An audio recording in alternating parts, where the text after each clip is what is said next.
Nobody wins when the family feels.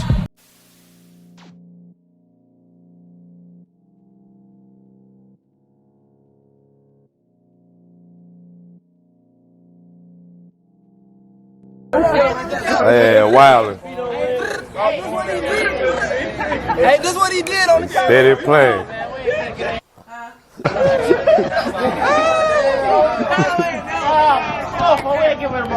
Police say 2 men shot and killed another man last night in the Oakland neighborhood on the south side.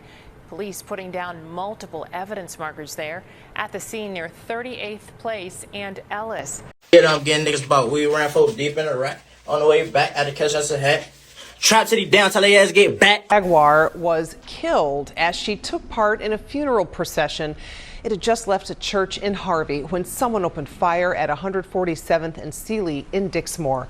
The Jaguar crashed into a nearby home. When you think about a funeral, it's often a profoundly sad place where grief hangs in the air and emotions run deep. Yet amidst the sorrow, many people strive to push through their pain to celebrate the life of the person they've lost. This duality of mourning and celebration can create a complex atmosphere where laughter and tears coexist as loved ones remember their cherished moments. However, the reality of violence can cast a shadow over these gatherings. The mention of a killing at a funeral is particularly haunting. In the past 24 hours, a woman tragically lost her life just a block away after attending her brother's funeral. This is a stark reminder of how grief can intertwine with the violence and loss. This young business owner had dedicated an Instagram post to her brother we'll later discuss just hours before her untimely demise. Today we dive into her story and explore the circumstances surrounding this tragedy. How this could have happened. Was this retaliation or past conflicts? Fam, we'll examine the details of her brother's life, where he was from, and the recent tension that he may have that escalated into violence, fueled by social media and local rappers. But before we get into this one, I want you guys to remember, I don't give you no angle, I just give you the story. So with that being said, make sure you like, comment, and subscribe. We'll jump right to it. Fam, it's a neighborhood in Chicago that go by the name of Trap City, also known as Unc Gang. You see them calling it Unc Gang, but that's something new. A couple months ago, an up-and-coming rapper from Chicago named Bloodhound Lord Jeff lost his life. His last moments was captured on camera. This incident took place in Trap City. Bloodhound Lord Jeff was attempting to take the life of a man named Rob from Trap City in his own neighborhood. As Rob ran for his life towards the trap house, Bloodhound Lord Jeff can be seen on camera firing shots. But suddenly, Lord Jeff drops to the ground after being shot, and the killer is not on camera. People involved in the culture, both in Chicago and beyond, began calling Trap City Unc Gang. Check out some footage.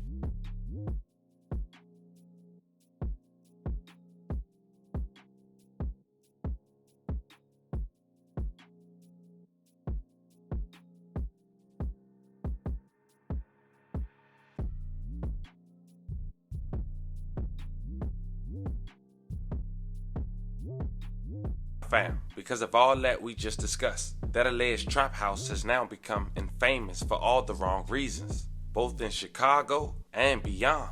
A popular Chicago vlogger who go by the name of On the Couch TV, known for visiting various neighborhoods and documenting hood culture, did the same for Trap City. In front of the house where Bloodhound Lord Jeff lost his life, they made a mockery of the situation on video. Check it out. Hey, on the couch. Come on now. They wanted that.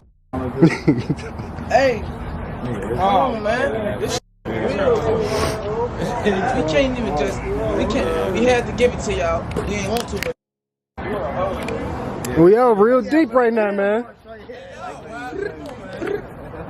Get him right there, brother. Hey, this is what he did on the couch.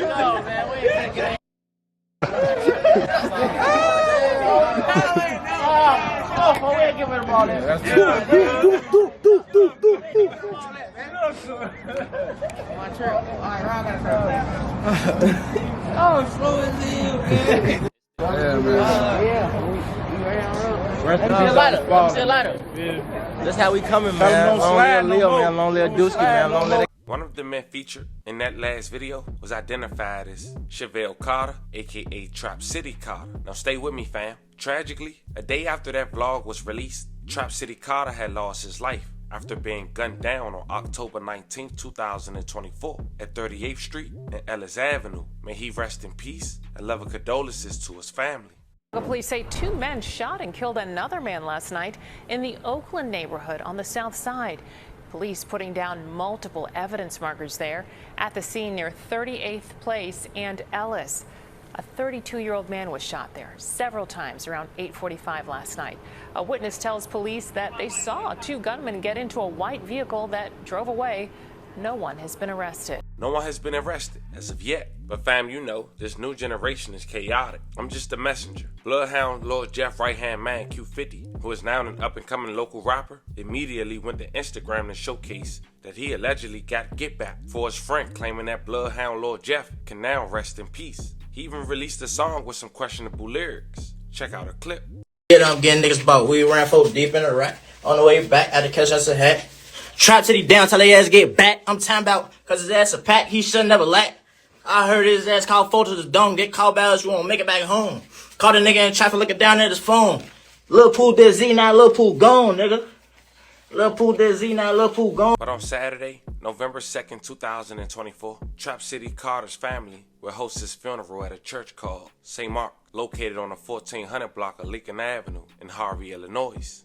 Shortly after the funeral, Trap City's Carter 34-year-old sister, who's a business owner, identified as Romisha Turner, was leaving in her white Jaguar truck. This was a hard night for Romisha. That night before, she had gone to Instagram to express her feelings. Quote, "This the most I've ever posted on social media. You know how much I hate this shit. Give OG strength," with a baby emoji, alongside, of course, posting her brother.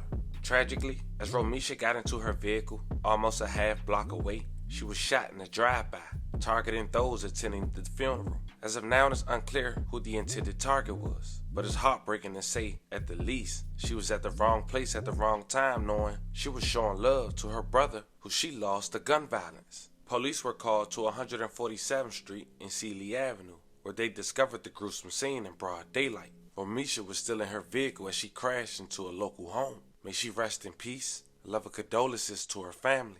Good Saturday evening, everyone, and thank you for joining us. I'm Dave Savini. We begin with that deadly shooting during a funeral procession. We now know the woman killed in the south suburbs was headed to a funeral for her brother. Our Darius Johnson has been working this story all day and joins us from the newsroom live with what he's gathered. Darius.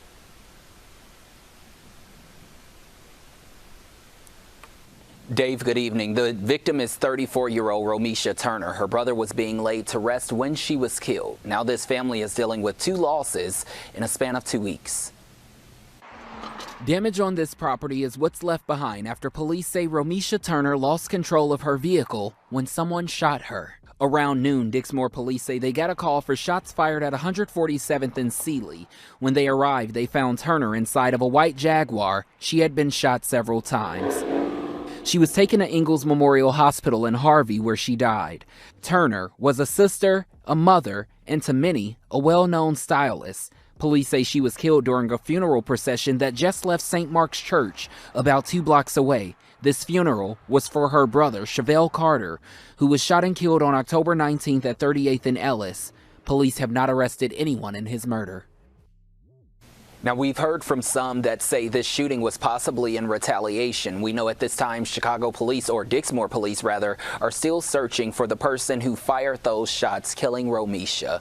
Reporting in the newsroom tonight, I'm Darius Johnson. Dave, back to you in studio. Darius. It's a very unfortunate situation, fam. I'm sending love and prayers to these people, parents, their families, and anyone close to them. I know people like me who grew up or seen and been around this type of thing for a period of time and grew accustomed to it. But that don't mean it's right. No one should have to lose their life while grieving another person who was lost to gun violence. That's what it is when you come to war. There's no rules. Sending love and prayers to everyone who was affected as we wrap this video up by the story we just discussed. But fam, this was the story of a Chicago woman who was gunned down while attending her brother's funeral. Let me know how you guys feel about this one in the comments. Don't forget to like and subscribe. Until then, I'll catch you guys on the next one.